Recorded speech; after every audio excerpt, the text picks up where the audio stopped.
faith in the storm. He would rather die than go to a shrine. Please like and subscribe to this channel. In a peaceful town lived a young married man named Samuel. He was known for his kind heart, unwavering faith in God, and deep love for his wife, Grace. Together, they built a home filled with love and laughter, grounded in their shared faith. Samuel was rich and influential, and the owner of a thriving clothing store. All was fair and good, till terror struck. One day, Samuel fell gravely ill. What started as a mild fever quickly worsened. He grew weaker by the day, and despite the best efforts of local doctors, Samuel's condition showed no sign of improvement.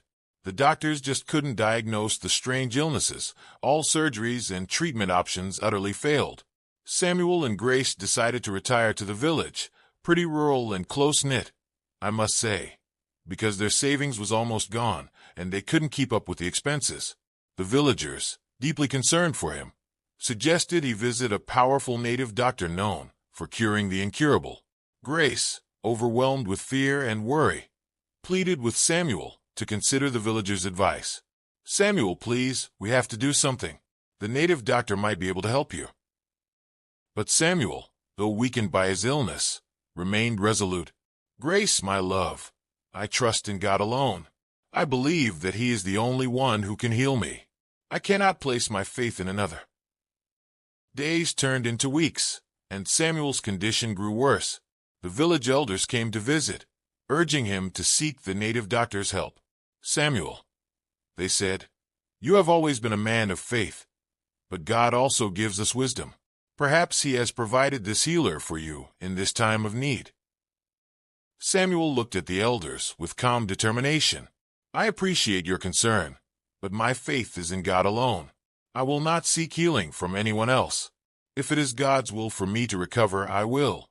If it is His will for me to die, then I will go to Him with a heart full of faith." As Samuel's strength waned, he spent his days in constant prayer. Grace, though deeply troubled, stood by her husband's side, joining him in prayer. Together, they cried out to God, trusting in His mercy and love. Among the elders was Sam's only surviving paternal uncle Ludo. He was old and innocent in public, but a vicious man in secret. He placed immense pressure on Samuel to go to the shrine. "Your answer is there," he insisted. "I don't want the son of my only brother to die," he claimed. Then he came to Samuel's wife and told her, "Look at the beautiful life you used to live. Look how ugly you look. Don't you wish to go back to your life of glam? Try to convince your husband to go to Lemu the diviner. He can heal him," Ludo said convincingly. Grace, though doubtful at first, began to consider. She approached Sam and said, "Darling, let's give the warlock a trial. Even the doctors have given up at this point. And God, seems God has been slow," she cried. Samuel looked at his beautiful wife, who seemed to have aged in days. He said, "I will wait on God. Even if He didn't heal me and I die, at least I will be in heaven with Him, and He certainly will take care of you." He looked at her daringly and said, "Have you ever considered what it means to go to the warlock's shrine? It is a small hut, and that is intentional. You bow before you enter, meaning you have sworn allegiance to his gods. I'm not willing ever to swear allegiance to any other god," Samuel said. Grace's faith was built up by Sam's reply. She approached his uncle and said, "We have our minds made up. We would rather die than visit the warlock." Ludo grew really furious in seconds. He beamed to accuse Grace of afflicting her husband in a bid to devour his wealth, and threatened to tell the clan of her evil doings. Oh, how surprised Grace was, however. She forgave him without his asking.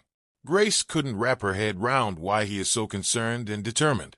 Same night, as Samuel lay in bed, barely able to speak, he prayed with all his heart. "Lord, I place my life in your hands. I trust you completely. Whether I live or die, I know you are with me. Dear God, I want to live, for the sake of my wife and kids. I single-handedly built the local church. I have evangelized. I regularly visit the prisoners, Abba, for the sake of my charity. Please heal me. I need to be strong to continue ministering to the poor. Remember my charity towards others, dear Lord, and heal me." Sam prayed fervently with tears. He felt a warm feeling envelope him and peace in his heart, and for the first time in months, he slept like a baby. The next morning, Grace woke up to find Samuel sitting up in bed, looking stronger than he had in weeks. His eyes were bright, and a smile spread across his face. "Grace," he said, "I feel different. I feel healed." Tears of joy filled Grace's eyes as she embraced her husband. They knelt together beside the bed and thanked God for his miraculous healing. News of Samuel's recovery spread quickly through the village, and many were amazed by the power of his faith. News came about his uncle. Ludo was at the point of death, barely able to talk and refusing medical care. What could be wrong? He kept muttering, I want a Samuel. Samuel and Grace ran to his home. "Uncle, why are you so ill?" Ludo began to confess, "I'm sorry. I'm responsible for your illness. I was covetous and wanted you dead, so I can access your late father's lands. I tried multiple times to kill you, but couldn't. Your God is so strong, and your prayers, There. There's always this fire around you." The warlock said, "There are only ways to ensure the fire that protects you go off: to make you angry, or to make you commit adultery, the last option, if you seek his God's healing powers." So, I went with the last option. I gave you a poisoned food that caused the strange illness with the hope you will follow me to his shrine. Yet you refused. Oh no, had I known you would refuse, I wouldn't have tried. Please forgive me. Pray to your God to take this illness. Ludo, while he still spoke, he passed on with a terrified look on his face. Sam forgave him and learned from his experience. From that day on, Samuel's story became a testament to the power of unwavering faith in God. He continued to serve the Lord with even greater zeal, sharing his testimony with anyone who would listen. Samuel and Grace knew that it was God alone who had saved him, and they lived their lives as a shining example of what it means to trust in God, even in the darkest of times. And so, in the village where Samuel and Grace lived, the story of God's miraculous healing spread far and wide, reminding everyone that with faith, even the impossible becomes possible.